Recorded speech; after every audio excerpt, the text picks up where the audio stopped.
appena conclusa la prima edizione del Master Regioni 2024 qui nella struttura East Place e siamo qui con il vincitore William Dotto che ha rappresentato il Veneto, il Triveneto per il club Fratelli Bari Reggio Emilia.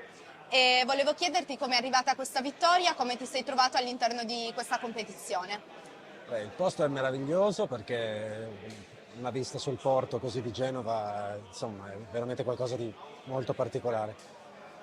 Vincere ci vuole sempre un po' di fortuna, oggi ne ho avuta abbastanza e niente, mi sono trovato così a vincere, ma insomma, gli altri sono tutti compagni che trovo spesso nei vari tornei, però infilare 4-5 vittorie una dietro l'altra non è mai facile, insomma.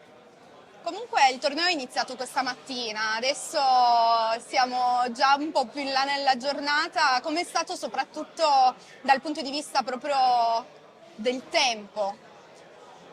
Cioè la gestione del tempo, Sì, dici? esatto. Beh, tipicamente i nostri tornei si svolgono così, c'è una prima fase con i gironi eliminatori, poi si passa alla fase di eliminazione diretta che è quella più importante dove tutto ha un peso doppio, insomma, rispetto alla fase precedente. E quindi bisogna essere bravi anche a gestirlo il tempo, perché uno può giocare bene la prima parte, nella seconda incomincia a giocare peggio, viceversa.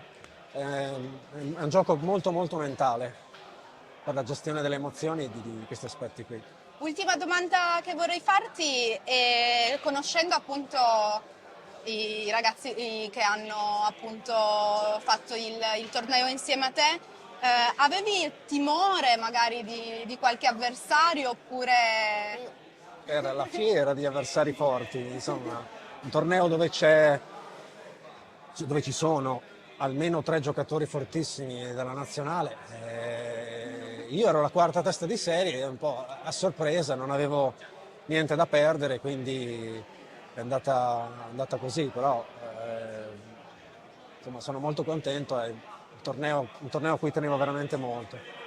Beh, intanto rimani nella storia di questo torneo perché essendo la prima edizione e il primo vincitore rimarrai sempre, no, ricordato e volevo farti ancora i miei complimenti Grazie a e voi. in bocca al lupo anche per tutte le competizioni che andrai a disputare anche più avanti. Grazie mille. Grazie a te.